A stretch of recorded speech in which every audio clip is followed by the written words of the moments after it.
Vote আসন্ন, তার আগে মানুষের কাছে যে যাচ্ছেন মনে হচ্ছে জগন্নাথ ফুল মার্কেট পুরো এখানে বেহালা পুরো উঠে এসছে, কি বলবেন? এটা মানুষের ভালোবাসা, এটা মানুষের আবেগ, মানুষের স্নেহ। আজকে আমি দীর্ঘদিন ধরে এখানে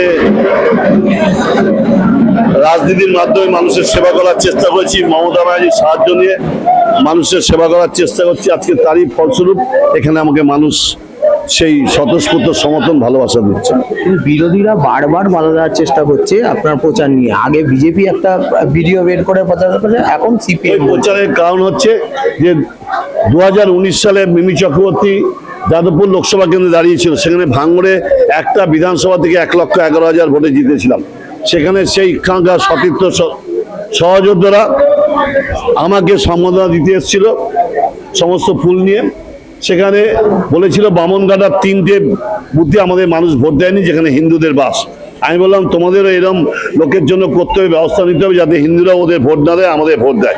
সেটাকে ডিস্টর্ট করে আমি তার জন্য ডায়েরিও করেছিলাম সেই সময়, সেটা 2019।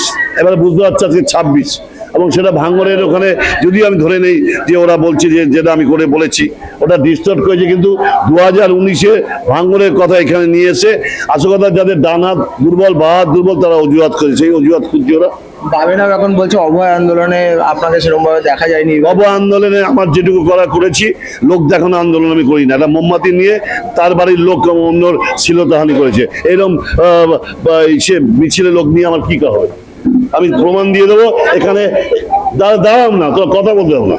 এখানে যারা এসছে তারা সবাই জানে যে বাড়ির ছেলেরা এখানে সেই অভয় আন্দোলন ছিল, সে একটা 9 বছরের মেয়েকে শ্লীলতাহানি করেছে, বাড়ি ভেঙে দিচ্ছিল।